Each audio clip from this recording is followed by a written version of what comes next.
guys, today we'll talk about how to fix or how to solve the problem of features. To know how to fix or how to solve features on Picsart, you should just go to settings. Here you can click on apps, default apps, app settings.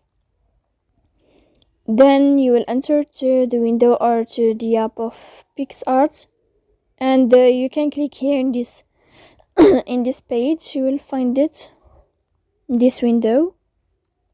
Then you can click on first stop and you can click OK. Here we'll enter to the window of storage. Then you can click clear cache. Don't click clear data because that can cause you errors or can delete your account. In the end, you can turn off your phone and you can wait a moment to turn on your phone again to fix that problem. So please don't forget to support us by like and subscribe. See you next time in another